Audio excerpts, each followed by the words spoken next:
Bumaba na sina Javier at Haring Jericho sa kabayo at tinali nila ang mga ito malapit sa dambana. Lumapit sila sa isang bagay na hindi pa nila nakikita. "Ano ito?" tanong ni Javier na may bahid ng gulat. "Ang mga dakilang bato ng Nemeton," sagot naman ni Haring Jericho.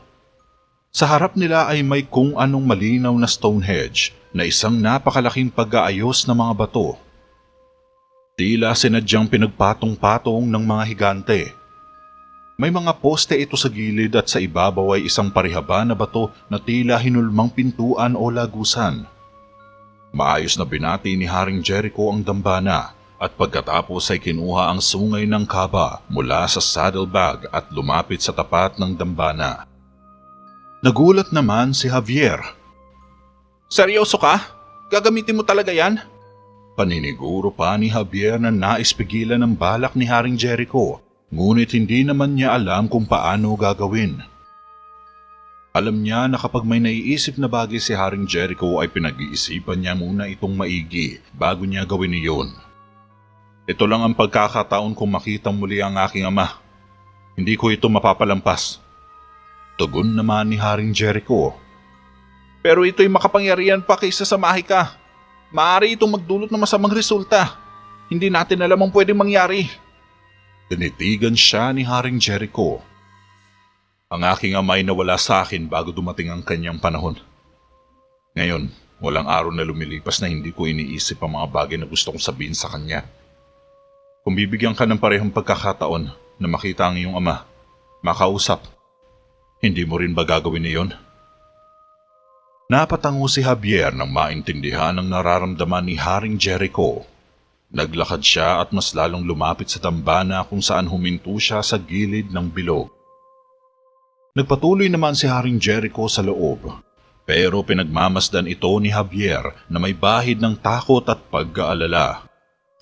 Pumunta si Haring Jericho sa gitna ng dambana at inihipan ng sungay na tila bumusina lang. Naghintay ito sandali at maya-maya ay may maliwanag na ilaw na biglang lumitaw sa tila pintuan na bato. Kaya naman dahan-dahan ditong pumasok si Haring Jericho habang pinapanood siya ni Javier sa labas ng dambana. Nag-aalangan siyang pigilan si Haring Jericho sapagkat ni minsan ay hindi naman siya nito pinakinggan lalo na't kapag buo na ang kanyang pasya. Tumagos si Haring Jericho sa liwanag at nagulat siya nang walang tampok na tanawin ang bumungad sa kanya sa lugar, maliban sa isang nakakasilaw na liwanag na bumabalot sa buong paligid. Biglang umihip ang hangin at nakaramdam ng lamig sa katawan si Haring Jericho. Sa di kalayuan, may tila figurang namamataan sa unahan si Haring Jericho. Napahinto siya sa paglalakad ng matanaw ang isang silhouette. Isang pamilyar na figura na kung saan dahan-dahan itong lumalapit sa kanya.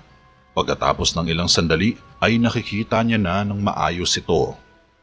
Nakita niya ang kanyang ama na nakatayo sa harap ng nakakasilaw na liwanag hanggang sa namuo ang pisikal na katawan kasabay ng pagkawala ng liwanag. Nagulat si Haring Jericho nung muling makita ang amang si Haring Argo. "Ama!" Naibulalas lang ni Haring Jericho sa pagkabigla. "Jericho, anak." Walang emosyong sagot ng dating hari. "Akala ko hindi na kita makikitang muli. Walang araw na lumilipas na hindi kita naiisip, ama." Wika ni Haring Jericho. "At ganun din ako." Sagot naman ni Haring Argo. "May mga pagkakataon na pakiramdam ko nag-iisa ako. Sa tuwing iniisip kita, hinihiling ko na sana'y nasa tabi lang kita at tinitignan kung paano ko pamunuan ang ating kaharian ng mag-isa." Sambit ni Haring Jericho. "Pero kung ako ang nasa tabi mo, natatakot akong hindi mo magugustuhan ang lahat ng sasabihin ko." Wika bigla ni Haring Argo na walang mababakas na tuwa sa mukha. Anong ibig mong sabihin?" Pagtataka ng batang hari. "Marami sa mga desisyon na ginawa mo simula na maging hari ka ay sumasalungat sa lahat ng itinuro ko sa'yo." Saad ni Haring Argo. Kinastigo nito si Haring Jericho sa lahat ng mga desisyong ginawa niya magmula nung maupo siya sa trono. Ang pagpapakasal sa isang aliping babae, paggawa ng mga karaniwang tao bilang kabalyero at pagtatag ng round table. Ito ang isang grupo ng elite na mga kabalyero na siyang nagsasagawa ng mahihirap na misyon at inilalagay sa alanganin ng buhay ng hari dahil sa pagiging miyembro nito sa samahang binuo niya. Nagawa ko lang ang sa tingin ko ay tama. Tugon naman ni Haring Jericho at hindi ito nagpatinag sa mga sinabi ng kanyang ama. Dahil dito, napagtanto ni Haring Argo na hindi pa handang pamunuan ng anak ang kaharian na pinaghirapan niyang itayo simula sa mahabang panahon. Pinaliwala mo ang tradisyon ng ating mga ninuno, ang ating mga sinaunang batas. Anong pumasok sa isip mo bakit mo pinahintulutang maging kabalyero ang mga hamak na taong yun na wala namang dugong maharlika? Pangiinsulto ni Haring Argo. Ang ilan sa kanila ay mahuhusay na kabalyero na kinikilalang magigiting na sundalo ng Theraveda. Malugod nilang ibinigay ang kanilang mga buhay para sa kaligtasan ng kaharian. Hindi sila nanghihingi ng anumang kapalit ukol dito at masaya silang mamamatay para sa inang bayan. Pagmamalaki naman ni Haring Jericho sa kanyang pinagkakapitagang tauhan. Kine-question nila ang iyong desisyon. Pinapamukha ka nilang mahina. Wika naman ni Haring Argo. Ang pakikinig sa iba ay tanda ng lakas. Hindi ka hinaan, ama. At yun ang wala ka. Nainsulto si Haring Argo sa magaspang na sagot ng anak. Nagsimulang mag-ugat ang kanyang mga mata sa galit, kasabay ng panginginig ng mga kamay. Pero dahil nasa loob pa siya ng dimensyon ay hindi pa siya maaaring gumamit ng dahas o sariling lakas para lumaya. Makakalabas lang siya sa lugar na ito kapag kusang nilabag ni Haring Jericho ang tagubilin. Dahil dito, pinilit niya munang kalmahan ang sarili para hindi makahalata ang kanyang anak na may pinaplano siyang hindi maganda. Gagawin niya ito sa oras na lumabas na si Haring Jericho. Gagamitin niya ang pagkakataong iyon para makaalis sa espiritual na dimensyong ito. Paano mo inaasahan na ang sino man ay matatakot sa isang hari na hindi alam ang kanyang iniisip? Dapat kanilang kilalanin bilang isang matapang at matatag na pinuno. Kailangan mong magasik ng takot sa kanilang puso upang ikay kanilang katakutan. Lintaya ni Haring Argo, ngunit inalmahan kaagad ito ni Haring Jericho. Ayokong igalang ako ng mga tao dahil sila ay natatakot sa akin. Napahinga ng malalim si Haring Argo. Kung gayon, hindi ka nila igagalang. Ang iyong kasal ay dapat sanang nagsilbing isang alyansa sa ibang kaharian. Pero pinili mong pakasalan ng isang babaeng naglilingkod lang sa iyong kapatid. Saad pa ni Haring Argo. Nagpakasal ako para sa pag-ibig, hindi para sa isang alyansa. Mahal ko si Michelle, higit pa sa kaya kong ipahayag. Wika ni Haring Jericho. May mga bagay na mas mahalaga kaysa sa pag-ibig. Tungkulin mong palakasin at protektahan ang kaharian. Pero nabigo ka. At paulit-ulit ka lang mabibigo hanggat hindi mo pinapantay ang iyong sariling mga paa. Dahan-dahang iniikutan ni Haring Argo ang anak na sinundan naman ng tingin ni Haring Jericho na may malalalim na paghinga. Hindi niya mabasa kung ano ang iniisip ng kanyang ama, ngunit nahahalata niyang dismayado ito. Lagi kong sinisikap na ipagmalaki ka, ama. Sinasabi ko sa kanila na isa kang mahusay at matatag na hari. At ang iyong mga pagkakamali sa nakaraan ay lubos mo ng pinagsisisihan. Saad ni Haring Jericho. Biglang huminto si Haring Argo sa harap niya. Paano ko rin ipagmamalaki ang isang anak na hindi pinapansin ang lahat ng itinuro ko sa kanya? Sino ang sumisira sa aking pamana? Galit na sabi ni Haring Argo. Nagdala ko ng kapayapaan sa karya. Naputo lang sasabihin ni Haring Jericho nang sumabat ang ama niya. Sa anong presyo? Ang kapayapaan ay hindi maaaring tumagal. Kung hindi ka malakas, babagsak ang kaharian. Dapat ka nang umalis ngayon. Naramdaman ni Haring Argo ang muling paglitaw ng liwanag sa likod niya na tila ba sinusundo na siya. Nalungkot naman si Haring Jericho. Kailangan ko pa ng maraming oras. Marami akong gustong sabihin sa inyo, Ama. Wika pa ni Haring Jericho. Kung mananatili ka pa rito, tuluyan kang makukulong sa mundo ng mga patay. Dapat ka nang kumilos ngayon. Sige na, umalis ka na. Pagtataboy ng dating hari kay Haring Jericho. Sa wakas ay nasabi niya sa anak na kailangan na nitong umalis bago pa matrap sa mundo ng mga patay, at binalaan niya ito na hindi pa huli ang lahat para baguhin ang mga bagay. Kailangan niya itong pag-isipang mabuti. Hindi pa ito ang huling beses na makikita kita. Saad ni Haring Jericho na bakas sa mata ang matinding lungkot. Isipin mo ang lahat ng sinabi ko sa iyo, anak. Hindi pa huli ang lahat. Ngayon, umalis ka na. Malungkot na tumalikod si Haring Jericho para umalis. Naglalakad siya patungo sa may lagusan kung saan nalalapit na ang pagsasara nito. Lagi kitang mamahalin, Jericho. Mabilis na lumingon si Haring Jericho para tingnan sa huling sandali ang ama na nakatayo sa harap ng liwanag hanggang sa unti-unti itong nilamon ng nakakasilaw na liwanag. Nakaalis agad si Haring Jericho sa espiritual na mundo bago pa magsara ito. Parang hulin siyang niluwa ng higanting pinto ang bato kung saan paglabas niya ay makikitang hinihintay pa rin siya ni Javier na nakaupo sa bilog na dambana. Jericho, ayos ka lang ba? Naglakad papunta sa kanya si Haring Jericho na malungkot at walang kaimik-imik. Pero sa kabila ng mga salitang itinanim sa kanya ng kanyang ama, ay buo pa rin ang desisyon niyang ipagpatuloy ang mga nasimulan niya sa Theraveda. Patatakbuhin pa rin niya ito sa paraang makatao at patas sa lahat. Ngunit lingid sa kaalaman ni Haring Jericho ay dito na pala mag-uumpisa ang mga kababalaghan at kakaibang bagay na mangyayari sa kanilang buhay.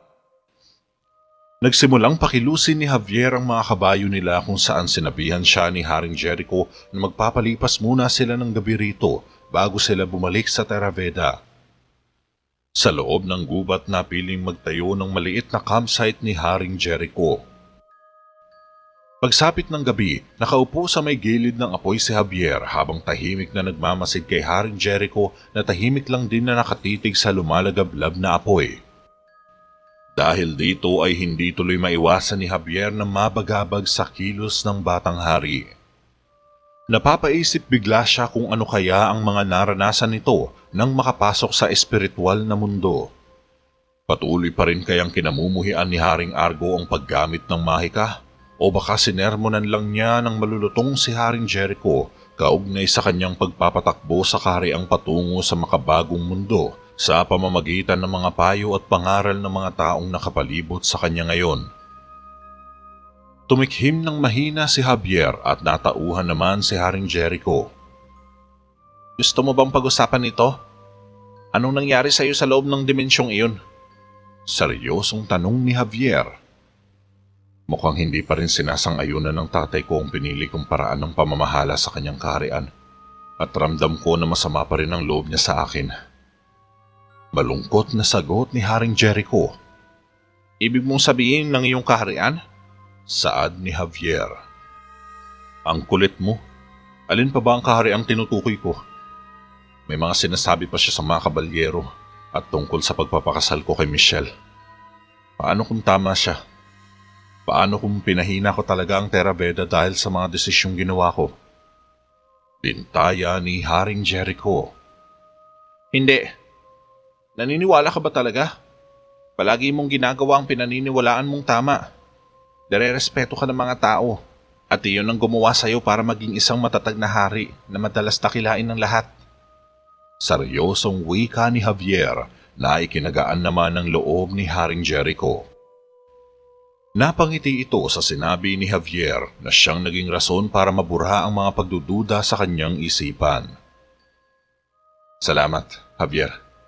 Sambit pa ni Haring Jericho. Pero sa kabila nun, iniisip pa rin ng ilang tao na ikaw ay isang hangal at isang mayabang na asno. Pagbibiru pa ni Javier, biglang nagpanting ang taenga ni Haring Jericho. Sinong tinutukoy mo mukhang asno? Ngunit nagkibit balikat lang si Javier na may isang nakakalokang ngiti. Ay, sobrang nakakatawa. Matulog na nga tayo. Masungit na sabi ni Haring Jericho at humiga na lang sila para matulog. Makalipas ng isang araw, isang maliit na pulong ng piling mga kabalyero ang nagaganap sa loob ng konseho.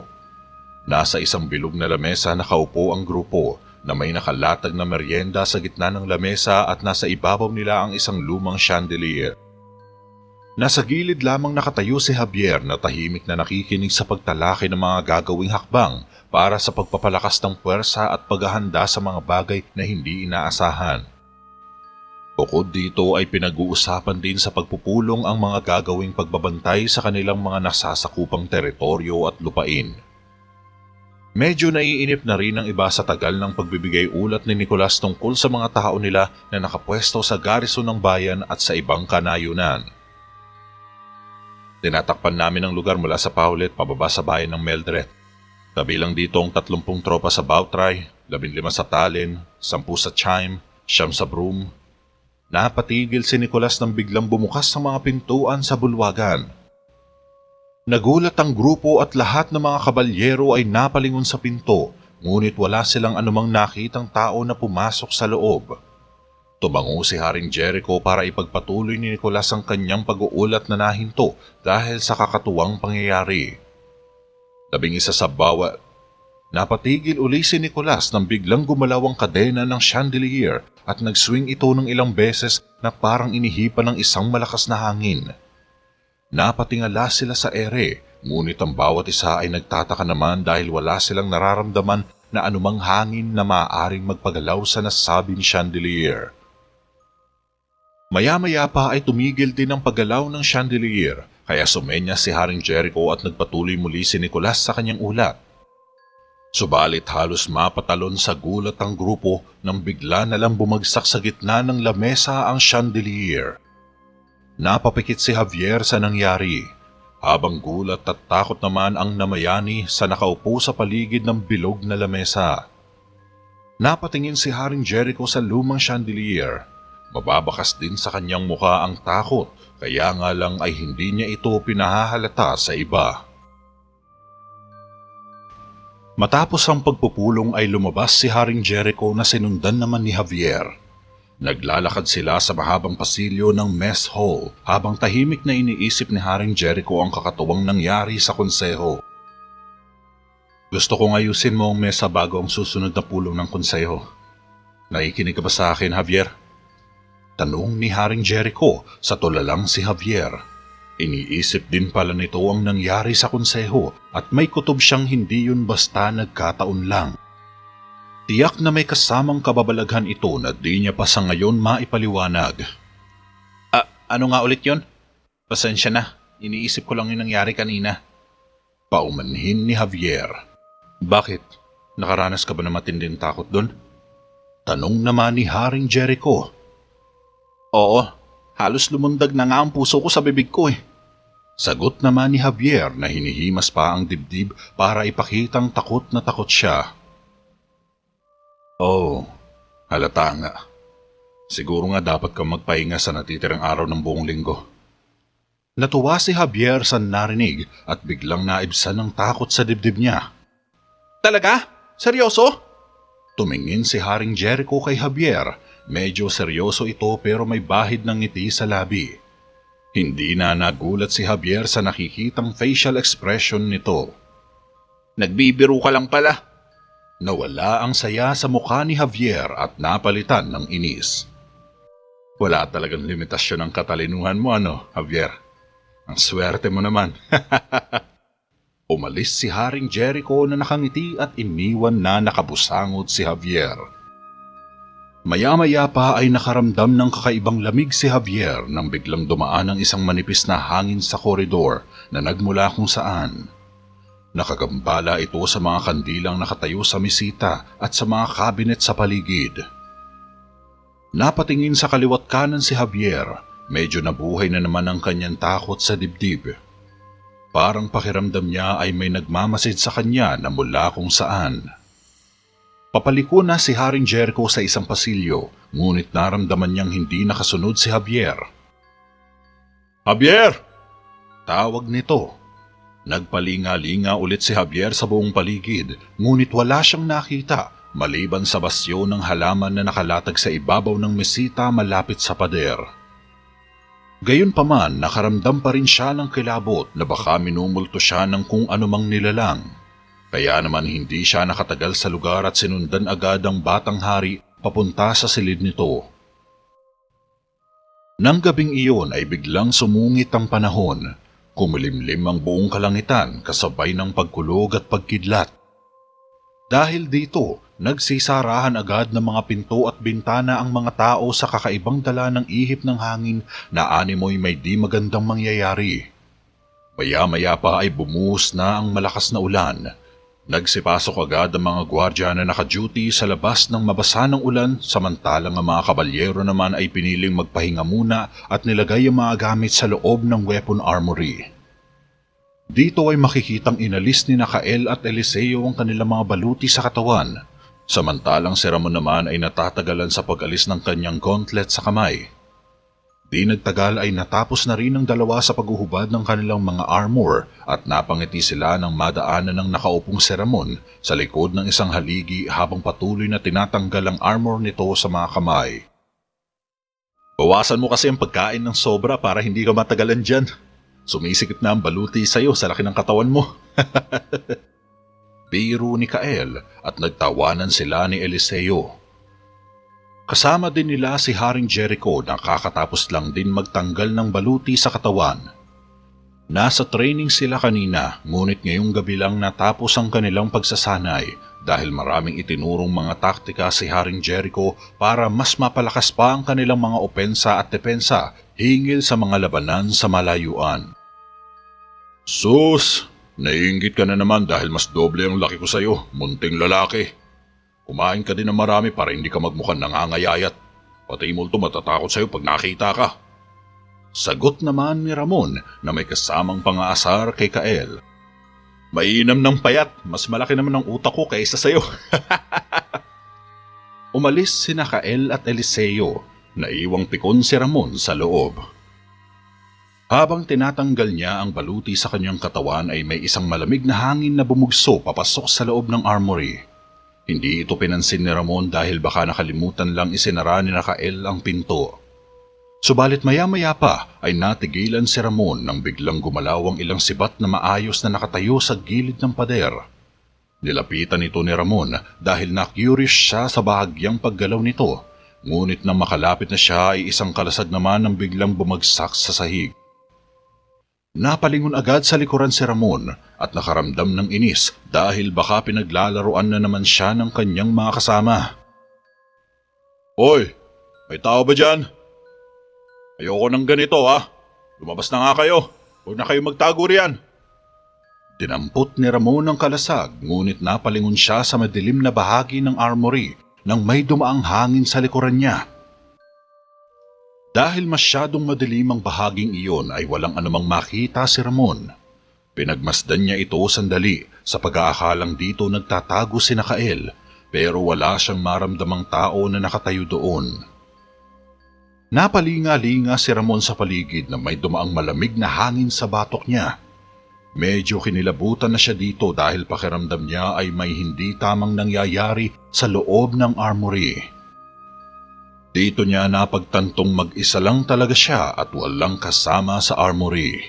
Imposible rin na nandito sa loob ang mga kasama niya dahil agad naman silang magpapakita kapag naramdaman na nila na sobrang naiinis na siya. Napalunok ng laway si Ramon at agad na tumayo, ngunit lingid sa kanyang kaalaman ay isang maliit na palakol lang bigla na lang lumutang sa hangin. Sa sumunod na sandali ay mabilis na lumipad ang palakol patungo kay Ramon na agad na tumama sa balikat niya. Bumagsak si Ramon na umiimpit sa sakit. Nadinig ng mga gwardya ang sigaw niya kaya dali-dali silang pumunta sa armory.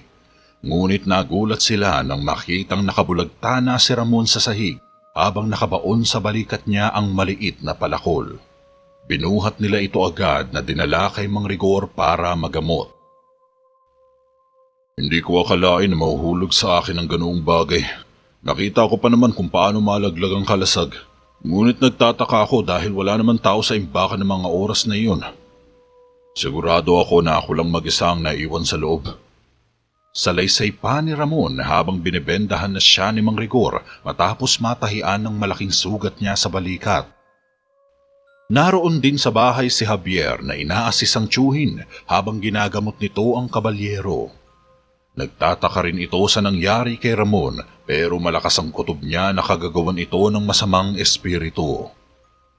Inabot niya ang isang gunting sa tiyuhin nang mabendahan na niya ang kanang balikat ni Ramon kung saan bumaon ng palakol. Ngunit ako'y nagtataka na ang nahulog lang na palakol ay magiging sanhina ng isang napakalalim na sugat.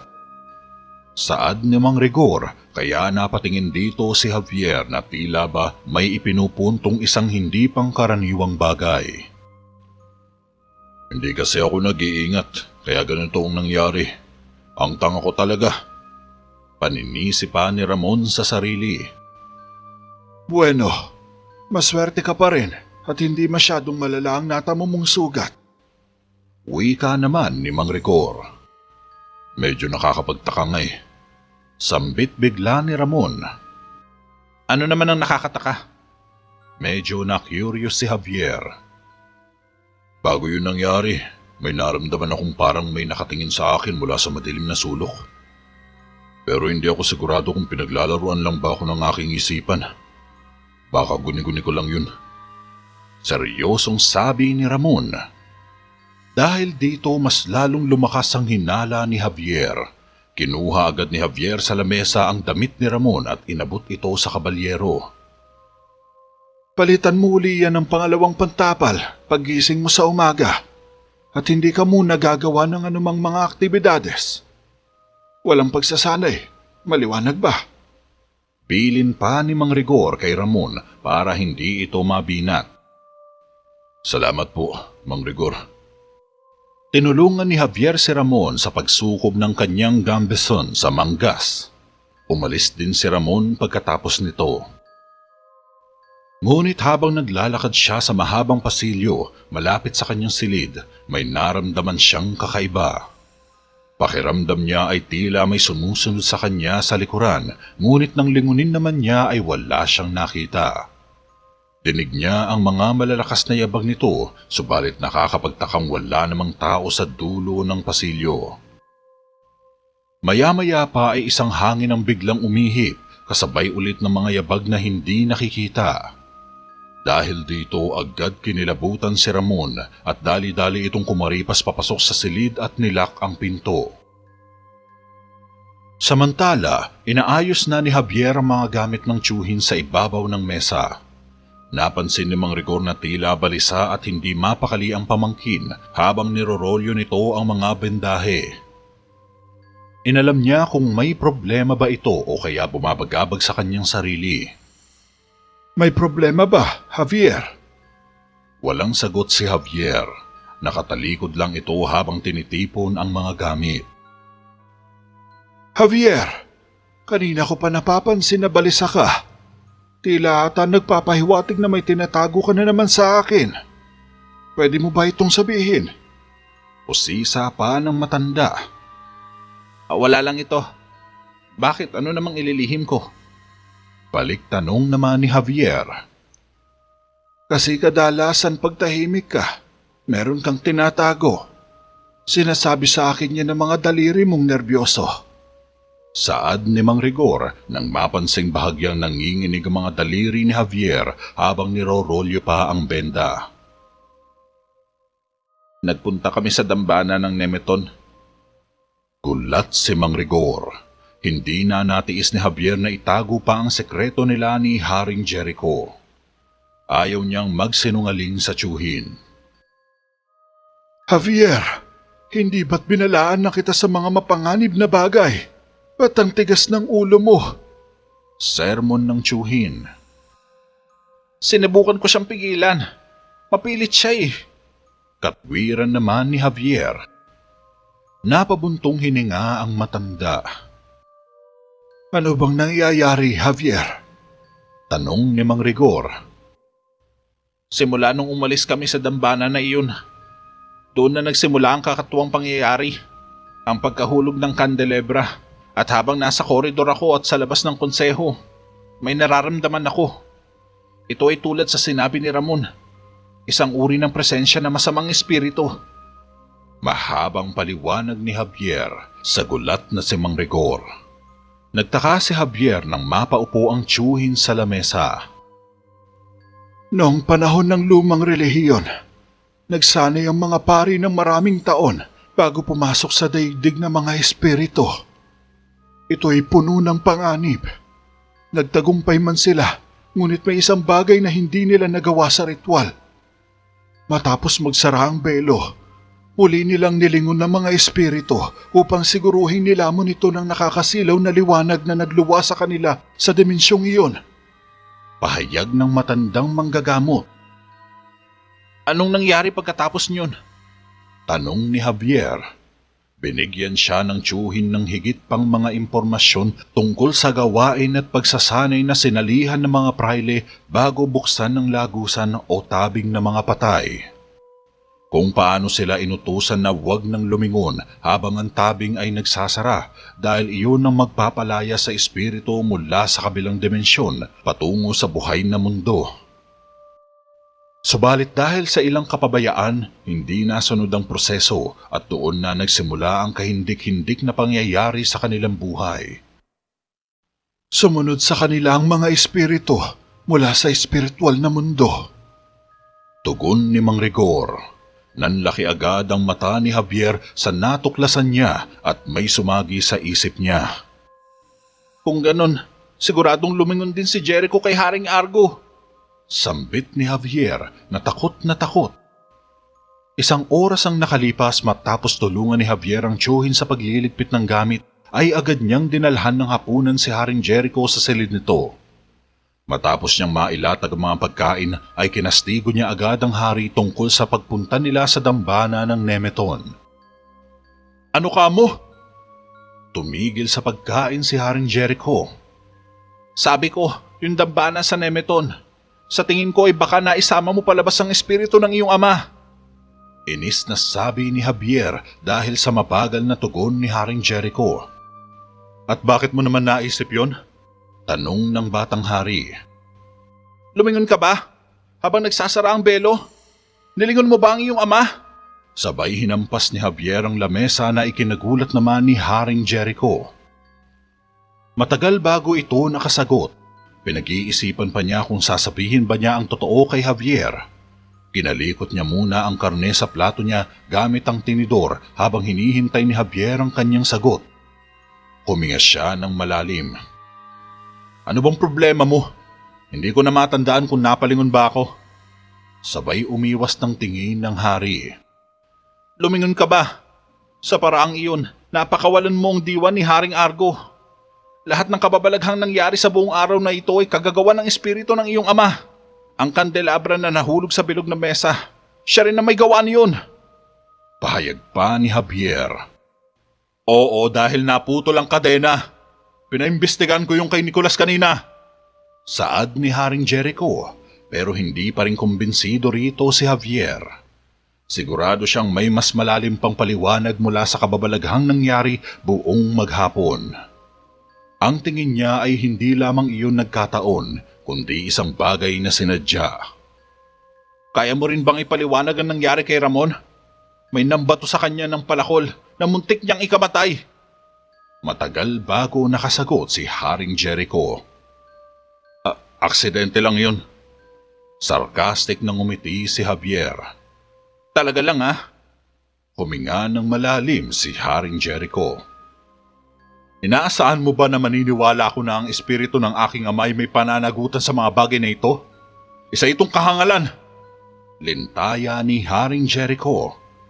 Ngunit mariing sinabi ni Javier kay Haring Jericho na ang paglaya ni Haring Argo ay resulta lamang ng pagkastigo nito at ngayon ay inaayos niya kung ano ang mga hindi naging mabuti sa kaharian simula nang maupo ang anak sa trono. Ang bilog na mesa ang kumakatawan sa lahat ng nagbago. Simula noong ikaw ay naging hari, sinabi mo sa akin ng mga bagay na hindi gusto ng iyong ama. Galit siya sa iyo at delikado siya sa kaharian. Paliwanag pa ni Javier. Kilala ko ang tatay ko. Hindi niya magagawa ang mga bagay na ito. Pagtatanggol pa ni Haring Jericho sa ama. Sa tingin ko gagawin niya ang lahat para protektahan ang kanyang legasiya.